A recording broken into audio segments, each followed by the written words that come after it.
దానం ఇచ్చినా ఖర్చు పెట్టుకోసిన పిల్లలకి ఇచ్చేది ఖచ్చితంగా దానం కింద లెక్కేది, ఖర్చు కాదు. వాళ్ళకి ముందే చెప్పాలి, శాస్త్రం స్పష్టంగా చెప్పింది. ఉత్తమం స్వార్జితం విత్తం, మధ్యమం పితురార్జితం, అధమం భ్రాతృవిత్తం చ స్త్రీ విత్తం అధమాధమం.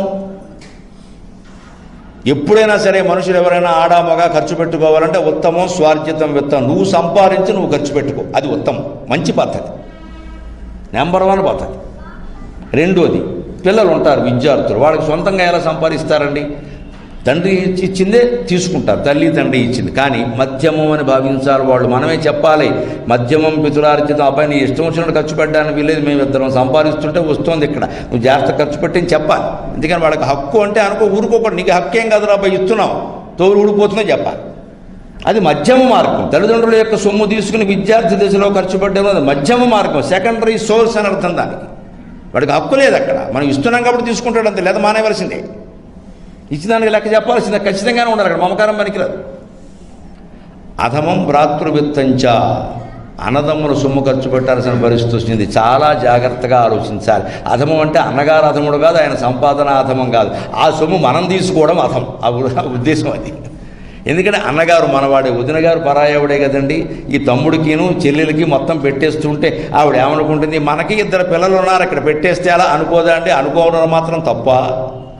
ఆవిడ పిల్లలు ఉన్నారు కదండి మరి. అంచేత ఈ అన్నగారి విత్తం తీసుకుంటున్నటువంటి చెల్లెలు తమ్ముడు ఎవరైనా సరే ఏ అవసరాన్ని తీసుకున్నా, అయ్యో అన్నయ్యకి ఆయన కుటుంబం ఆయనకుంది, ఆయన పిల్లలు ఉన్నారు, 3 ఖర్చులు నేను ఖర్చు పెడితే అలాగా, నాదేదో నేను చూసుకుందాం, ఏదైనా అత్యవసరం అయితే 10 రూపాయలు అడుగుదాం పర్వాలేదు అన్నట్టే ఉండాలి. ఇక 4వది చూడండి, మన సంస్థలో స్త్రీ ధనాన్ని ఎంత కాపాడారో. స్త్రీ విత్తం అధమాధమం అన్నది. స్త్రీలను అవమానించడం కాదమ్మో, సన్మానించడం.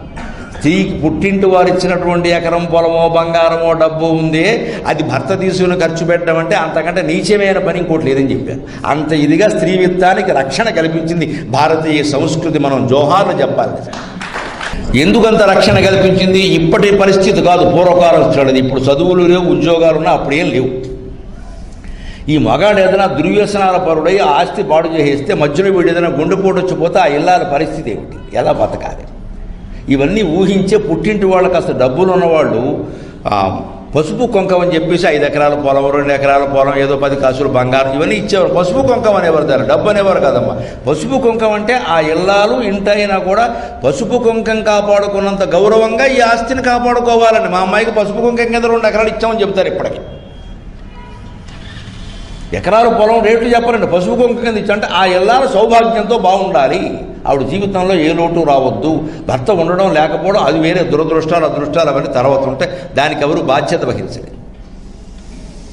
కానీ ఆ ఇల్లాల జీవితం బాగుండాలంటే పుట్టింటి వాళ్ళు ఆ మాత్రం జాగ్రత్త చేయకపోతే వాళ్ళకి ఇచ్చేవాడు. ఎందుకంటే ఈ అన్నదమ్ముల తర్వాత వచ్చాక పెళ్ళిళ్ళు అయ్యాక వీళ్ళు ఇవ్వనవరు. సంక్రాంతికో చీర, దీపావళికో రైకే పెడతారు, బొమ్మంటారు. అందుకని ముందు తల్లిదండ్రి బతుకుండగానే ఇచ్చేసేవాడు. అంత జాగ్రత్త తీసుకున్నాడు. అలాగే పిల్లలకు మనం కూడా చెప్పాలి, నువ్వు మధ్యమం, ఇట్ ఈస్ సెకండరీ సోర్స్. దీని మీద నీకు హక్కు లేదు, నేను ఇస్తే నువ్వు ఖర్చు పెట్టుకోవాలి. అప్పుడు సంసారం బాగుంటుంది ఖచ్చితంగా. మగాడు ఖచ్చితంగా ఉండాలని బట్టి, వాళ్ళకి ఆడవాళ్ళు సహకరించడాన్ని బట్టే ఉంటుందండి ఇది. ఎందుకంటే ఇందులో రహస్యం ఎలా, ఆ దృఢమైన చిత్తం అంటే ఏదో అయిపోతుందండి, మా వాడు ఏదో చేసుకుంటాడేమో, చేసుకొని ఎన్నిసార్లు చేసుకుంటాడు, చేసుకునేవాడు ఎవడనో ఒకసారి చేసుకుంటాడు, ఇక 2వసారి చేసుకుందుకు ఏం లేదు అక్కడ.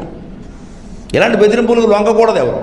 మనం అక్కడే దెబ్బతింటూ ఉంటాం. వాడి మనోభావాలన్నీ మా వాడు చెప్పకుండా ఇంట్లోంచి వెళ్ళిపోతాడండి. నేను దానికి కూడా ఉపాయం చెప్పాను, మొహమాట లేకుండా. వెళ్ళిపోతే మనం ఏం చేస్తాం, కనపడటం లేదు అని పెద్ద ఫోటో వేసి, నాయన ఎక్కడున్నా వెంటనే నువ్వు ఇంటికి రాగలవు, నీకోసం బెంగెట్టుకుని మీ అమ్మ మంచం ఎక్కింది, నేను అటకెక్కాను, వచ్చి మా నెత్తిమీ ఎక్కువ. వాడు వస్తాడు, సాయంత్రానికి వచ్చి నెత్తిమీ ఎక్కేస్తాడు. అర్థమైపోయింది మన బలహీనత. అలా వేయకూడదు. కనపడటం లేదు కాదమ్మా, కనపడని అవసరం లేదు.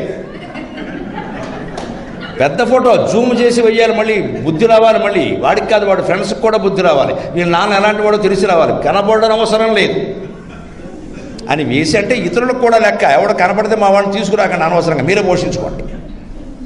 పెద్ద ఫోటో వేసి కింద రాయాలి, ఆయన నువ్వు వెళ్ళిపోవడం మాకు బాధాకరమే, అయినా మేము సరిపెట్టుకున్నాం కాలక్రమంలో, నువ్వు ఎక్కడున్నా కూడా క్షేమంగా ఉండాలని కోరుకుంటున్నావు, నీ పేర పెట్టాలనుకున్న ఆస్తి మీ అన్నయ్య పేర పెట్టేశాం,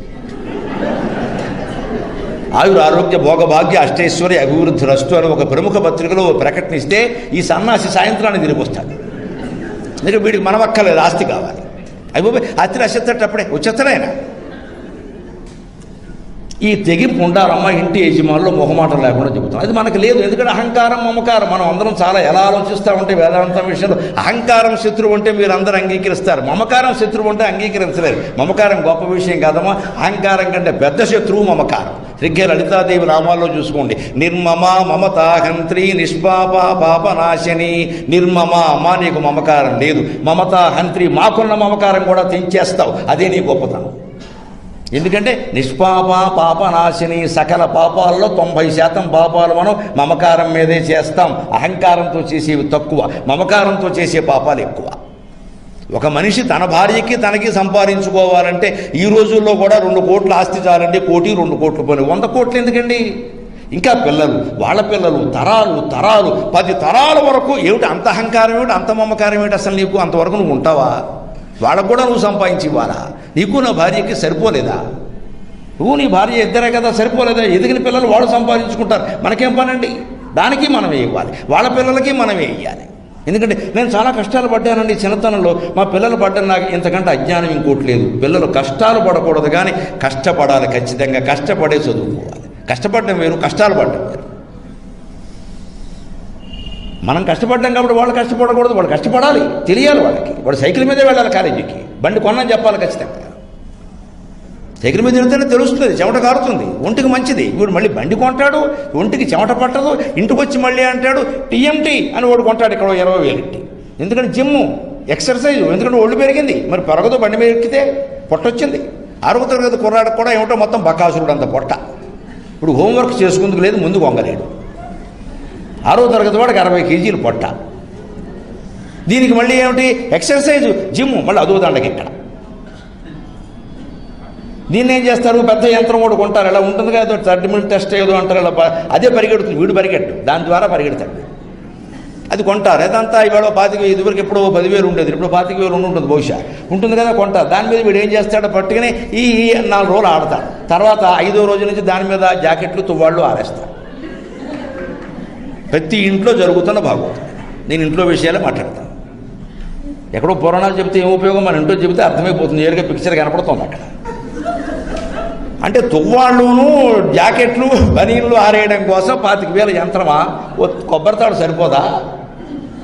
ఖచ్చితంగానండి. ఏ పెద్ద యంత్రం మీరు పిల్లలు కొనమనగానే కొన్నారు అంటే 4 రోజుల్లో మాత్రమే వాడతారు, దాన్ని వాడతారు. కొత్తది మోసి తీరిపోయింది. ఎందుకంటే కొత్త మోడల్ ఏదో వచ్చేసింది, మళ్ళీ అది అంటారు ఫోన్లాగే.